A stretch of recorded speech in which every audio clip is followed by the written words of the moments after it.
Hello everyone, ఎలా ఉన్నారు అందరూ? Welcome to our channel. ఈరోజైతే నేను పన్నీర్ మసాలా కర్రీ ఎలా చేయాలో చూద్దాము.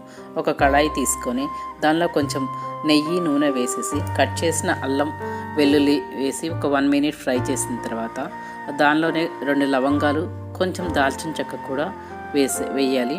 అవి కూడా ఒక 1 minute 2 minutes ఫ్రై చేయాలి.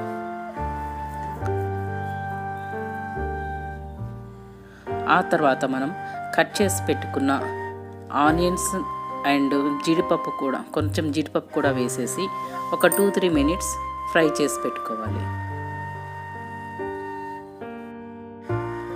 ఇలా ఫ్రై చేసి పెట్టుకున్న ఆనియన్ జీడిపప్పులోనే కట్ చేసి పెట్టిన 4-5 టమాటోస్ కూడా వేసి 5-6 minutes ఫ్రై చేయాలి. దానిలోనే కొంచెం సాల్ట్ పసుపు కూడా వేయాలి. ఈ క్లిప్ అయితే మిస్ అయ్యింది. ఇలా ఫ్రై అయిన వాటిని స్టవ్ ఆఫ్ చేసి చల్లారిన తర్వాత మిక్సీ పట్టుకోవాలి. ఇలా మిక్సీ పట్టిన తర్వాత వేరొక ప్యాన్ తీసుకొని దానిలో ఆయిల్ కొంచెం నెయ్యి కూడా వేసేసి దానిలో బిర్యానీ ఆకు 2 లవంగాలు కొంచెం చెక్క ఇవి కూడా వేసేసి కొంచెం ఫ్రై చేయాలి. దానిలోనే కట్ చేసిన ఆనియన్స్ కూడా వేయాలి.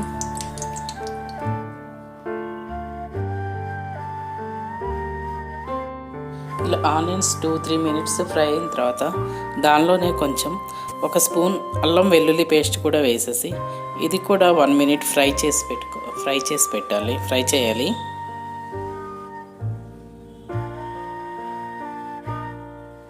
ఇలా ఫ్రై చేసిన తర్వాత దానిలో మనం మిక్సీ పట్టిన గ్రేవీని కూడా టమాటో గ్రేవీ కూడా వేసేసి అది కూడా కొంచెం సేపు ఒక 2-3 minutes ఉడకనివ్వాలి.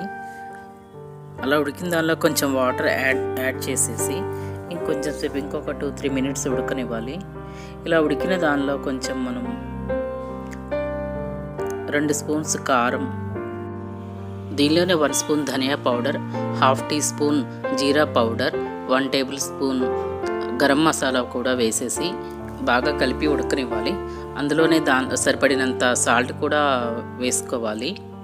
ఇలా ఒక 2-3 minutes ఉడికిన తర్వాత దీనిలో మనము కట్ చేసి పెట్టుకున్న పన్నీర్ని కూడా యాడ్ చేయాలి.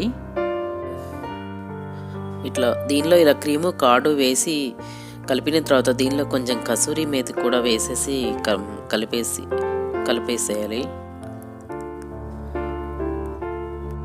నాకు పెరుగు వేసే క్లిప్ మిస్ అయ్యింది. ఇలా 5 నుంచి 10 minutes వరకు సిమ్లో చేసేసి కర్రీని ఒక బౌల్లోకి తీసుకొని దాని మీద కొత్తిమీర చల్లేస్తే మనకి పన్నీర్ మసాలా కర్రీ రెడీ అవుతుంది.